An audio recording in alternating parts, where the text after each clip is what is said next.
Assalamualaikum warahmatullahi wabarakatuh. Perkenalkan, kita dari kelompok 3. Di sini kita akan membahas hasil diskusi kita yang berjudul Formulasi Strategi Korporasi pada Usaha Mikro, Kecil, dan Menengah pada Pengolahan Tahu.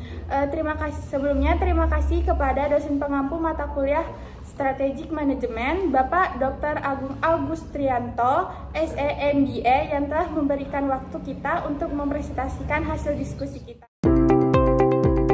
UMKM X adalah pelaku industri tahu di Sentra Industri Tahu Cibuntu, Bandung, yang telah beroperasi sejak 1999 dan dikenal sebagai pelopor tahu sutra dan tahu susu.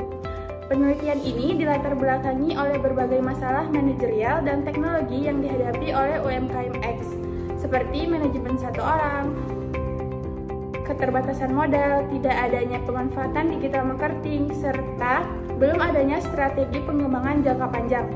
Oleh karena itu, penelitian ini bertujuan untuk merumuskan strategi korporasi yang efektif guna menunjang pengembangan UMKM selama 5 tahun ke depan, yaitu pada tahun 2023 sampai 2028. Analisis lingkungan eksternal dan internal. Analisis lingkungan eksternal, yang pertama analisis makro, pestel analisis. Yang pertama political, terdapat dukungan dari paguyuban pengrajin tahu tempe Jawa Barat. Yang kedua, Dinas Koperasi dan UMKM aktif mendukung pengembangan usaha di sentra industri. Yang kedua, ekonomi, harga bahan baku kedelai tidak stabil karena bergantung pada impor. Yang ketiga, sosial kultural. Yang pertama poinnya preferensi konsumen terhadap makanan sehat dan halal meningkat. Tahu menjadi bagian dari budaya konsumsi sehari-hari masyarakat Indonesia. Yang keempat, teknologikal. Poinnya tersedianya teknologi pengolahan makanan modern. Yang selanjutnya, perkembangan pesat dalam teknologi digital marketing. Terus selanjutnya legal, adanya regulasi dan sertifikasi yang wajib dipenuhi seperti FIR, BPOM, dan halal. Environmental atau lingkungan, limbah cair produksi dapat mencemari lingkungan. Yang kedua, biaya pembangunan instalasi pengolahan air limbah IVAL, teknologi tinggi. Yang kedua, analisis mikronya, Porter 5 Force. Poinnya ancaman pendatang baru. Industri tahu butuh modal besar dan harus memenuhi ketentuan keamanan pangan. Terus yang kedua, kekuatan tawar pemasok dalam resikonya high.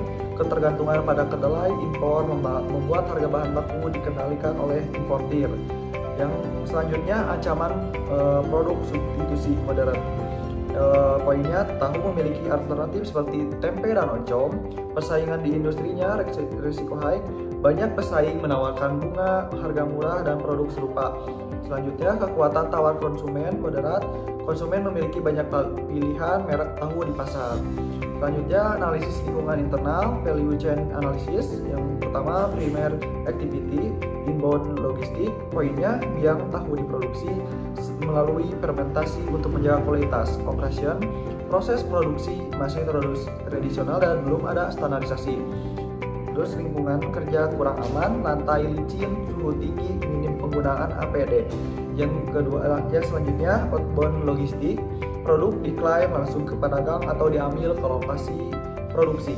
Selanjutnya, pemesan hanya dilakukan via WhatsApp. Selanjutnya, poin marketing and sales, strategi pemasaran masih konvensional melalui pedagang keliling. Packaging sudah eksklusif namun belum menjangkau pasar retail modern. Belum melakukan digital marketing. Servis atau layanannya menyediakan layanan pengiriman ke luar kota dan sistem take away lokal. Support activity. Yang pertama, film infrastruktur, belum ada investasi pengembangan usaha akibat keterbatasan modal pribadi. Selanjutnya, human resource management, rekrutmen informal dan tanpa dasar kompetensi. Selanjutnya, tidak ada pelatihan resmi dan struktur organisasi belum tertata. Poin selanjutnya, teknologi development, penggilingan dilakukan semi otomatis, tidak ada pemilihan mesin dan belum ada tip dalam teknologi baru. Proses bahan baku berasal dari supplier lokal berkualitas tapi penyimpanannya belum optimal. ada analisis strategi TOWNS, EV, dan IV. Analisis TOWNS menggabungkan kekuatan, kelemahan, peluang, dan ancaman untuk menghasilkan kombinasi strategi. Penilaian melalui matriks EV menghasilkan skor 2,575, sedangkan matriks IV menunjukkan nilai 2,31 yang menunjukkan kondisi internal dan eksternal UMKM X berada pada tingkat menengah. Hasil ini mengarahkan posisi UMKM X dalam kuadran hold and maintain pada IV matrix, sehingga strategi yang relevan adalah pengembangan produk dan penetrasi pasar. Yang kelima ada formulasi strategi korporasi. Dua strategi utama ini yang merekomendasi dari hasil kuantitatif strategi planning matrix atau QSPM dengan skor tertinggi 6,79 adalah yang pertama ada strategi produk dan teknologi development, fokus pada pengembangan produk tahu premium dan investasi pada mesin produksi dan peluasan varian produk. Yang kedua ada strategi market penetration, meliputi peningkatan brand awareness, peluasan jaringan distribusi, pemasaran digital, peningkatan layanan pelangganan, dan optimalisasi penjualan offline. Selanjutnya ada visi misi dan tujuan strategis.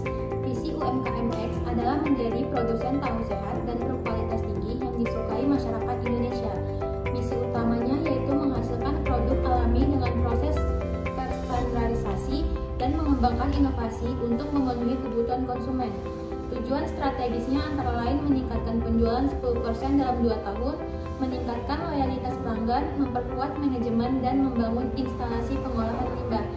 Jadi kesimpulan dalam penelitian ini menyimpulkan bahwa strategi produk dan teknologi development serta market penetration adalah dua strategi korporasi paling efektif untuk diterapkan oleh UMKM X. Strategi ini diharapkan mampu meningkatkan daya saing, profesionalisme, dan keberlanjutan usaha dalam jangka menengah hingga jangka panjang. Sekian presentasi dari kita. Apabila ada kesalahan mohon dimaafkan. Sekian. Wassalamualaikum